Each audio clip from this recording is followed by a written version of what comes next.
Hey guys, welcome to my channel the so bones. तो आज हम बात करेंगे बुंदेलखंड यूनिवर्सिटी के बारे में। तो जैसा मैंने अपनी पिछली वीडियो में बताया था कि मैं हर दिन कंटिन्यूसली एक फॉरेंसिक साइंस यूनिवर्सिटी या फिर दो फॉरेंसिक साइंस यूनिवर्सिटी के ऊपर रिव्यू दूंगी। तो टुडे हियर आई एम। आज हम बात करेंगे बुंदेलखंड यूनिवर्सिटी के बारे में। ये university top forensic science university में से एक यूनिवर्सिटी है। तो आज हम बात करेंगे बुंदेलखंड की कब इस्टेब्लिश हुई थी और इसकी एडमिशन प्रोसेस क्या है, प्लेसमेंट क्या है, एलिजिबिलिटी क्राइटेरिया क्या है, कौन कौन से एग्ज़ाम एक्सेप्टेड हैं, इस यूनिवर्सिटी का इंफ्रास्ट्रक्चर क्या है, everything about this university in this video. So if you want full review on this university, stay connected. So start करते हैं हम इसकी इस्टेब्लिशमेंट से कि ये यूनिवर्सिटी कब इस्टेब्लिश हुई थी। तो ये यूनिवर्सिटी इस्टेब्लिश हुई थी 1975 में एंड ये लोकेटेड है झांसी यानी कि उत्तर प्रदेश में। नेक्स्ट, ये यूनिवर्सिटी मेंबर है एसोसिएशन ऑफ इंडियन यूनिवर्सिटी यानी कि AIU and not only this is also member of association of Commonwealth universities यानी कि ACU। तो अब तो हो गई ये इस्टेब्लिशमेंट के बारे में कि कहाँ कब इस्टेब्लिश हुई थी, कहाँ लोकेटेड है, कहाँ से रिकॉग्नाइज्ड है। अब बात करते हैं कि इसमें कौन कौन से कोर्सेज प्रेजेंट हैं। तो इस यूनिवर्सिटी में 241 कोर्स प्रेजेंट है across 14 streams. That's really good कि 241 कोर्सेज प्रेजेंट हैं। तो अब बात करते हैं कि ये फोरेंसिक साइंस में कौन कौन से कोर्सेज ऑफर करती है।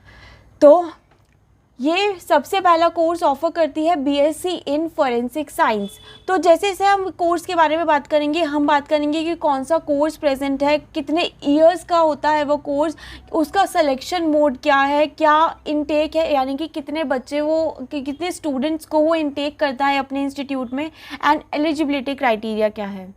तो सब बात करेंगे हम इस कोर्स हेडिंग के अंदर। तो फर्स्ट कोर्स है BSc इन फॉरेंसिक साइंस जो कि 3 साल का कोर्स होता है एंड जिसका सिलेक्शन मोड होता है हमारा डायरेक्ट एडमिशन। इसके लिए कोई भी एंट्रेंस एग्ज़ाम नहीं है, डायरेक्ट एडमिशन होता है। और इसका एलिजिबिलिटी क्राइटेरिया वही सेम, सब यूनिवर्सिटीज़ का एलिजिबिलिटी क्राइटेरिया BSc का ऑलमोस्ट सेम होता है कि जो 10+2 है एक रिकॉग्नाइज बोर्ड से होनी चाहिए और मिनिमम एग्रीगेशन 50% मार्क्स का होना चाहिए। नाउ लेट्स लुक कि ये कितने स्टूडेंट्स को इनटेक करता है। ये यूनिवर्सिटी 120 स्टूडेंट्स को इनटेक करती है under the course BSc in forensic science. Next course जो ये यूनिवर्सिटी ऑफर करती है is MSc in forensic science.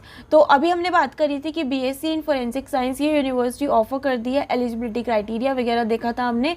अब हम देखेंगे कि ये MSc इन फॉरेंसिक साइंस में एलिजिबिलिटी क्राइटेरिया क्या है।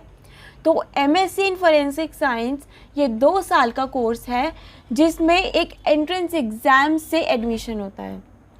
तो जिसको भी MSc इन फॉरेंसिक साइंस करनी है इस यूनिवर्सिटी से यानी कि बुंदेलखंड यूनिवर्सिटी से, तो उसको एक एंट्रेंस एग्ज़ाम देना पड़ेगा। कितने बच्चे ये इनटेक करता है अपनी यूनिवर्सिटी में, that is equal to 40 students इस यूनिवर्सिटी में MSc इन फॉरेंसिक साइंस कर सकते हैं। Next, MSc in forensic science करने का एलिजिबिलिटी क्राइटेरिया क्या है। तो एलिजिबिलिटी क्राइटेरिया बहुत मिनिमम सा है कि होनी चाहिए BSc degree with minimum aggregation of 50 marks. That is really minimum eligibility ना। तो इसके अलावा आपको एंट्रेंस टेस्ट देना पड़ेगा MSc in forensic science from Bundelkhand university से करने के लिए। तो ये तो हो गए 2 course, BSc in forensic science and MSc in forensic science. अब बात करते हैं अपने थर्ड कोर्स की कि ये यूनिवर्सिटी अपना थर्ड कोर्स कौन सा ऑफर करती है फॉरेंसिक साइंस के स्टूडेंट्स के लिए। तो वो है PG diploma in forensic science. ये यूनिवर्सिटी PG डिप्लोमा यानी कि पोस्ट ग्रेजुएट डिप्लोमा ऑफर करती है अपने फॉरेंसिक साइंस स्टूडेंट्स के लिए। तो अब बात करते हैं कितने साल का कोर्स होता है। ये 1 साल का कोर्स होता है और इसका सिलेक्शन मोड है डायरेक्ट एडमिशन। इसके लिए भी कोई एंट्रेंस टेस्ट नहीं है, इससे डायरेक्ट एडमिशन होगा। तो कितने स्टूडेंट्स इनटेक होते हैं इस यूनिवर्सिटी में PG diploma in forensic science के लिए, तो वो है 40 स्टूडेंट्स। तो 40 स्टूडेंट्स को ये यूनिवर्सिटी ऑफर करती है PG diploma in forensic science, जिसका मिनिमम एलिजिबिलिटी क्राइटेरिया ये है कि आपके पास BSc डिग्री होनी चाहिए विद साइंस रिलेटेड।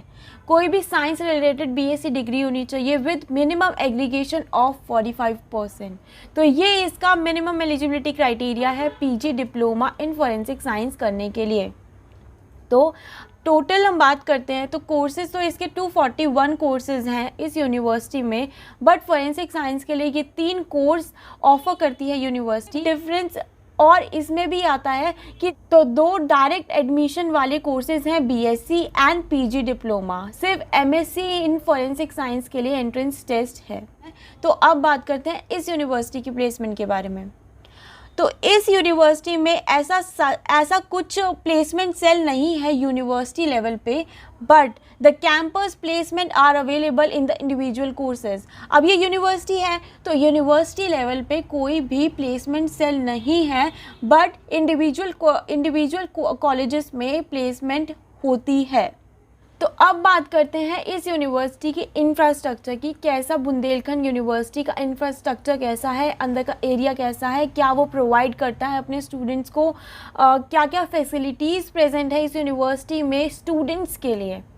तो फर्स्ट हम बात करते हैं लाइब्रेरी के बारे में। 2 लाख से ज़्यादा बुक्स प्रेजेंट है बुंदेलखंड की लाइब्रेरी में। The library has access to more than 4000 e journal, जिसमें 1893 थीसिस आती है, 7311 ई बुक्स आती हैं एंड ई जर्नल्स आती हैं। So now this is very very impressive. अब हम बात करते हैं हॉस्टल के बारे में कि ये यूनिवर्सिटी की हॉस्टल कैसा है। So the girls hostel is provided with open air theatre to provide recreational interactive and lively environment for the inmates of the hostel. अब गर्ल्स हॉस्टल में एक ओपन एयर थिएटर भी प्रेजेंट है।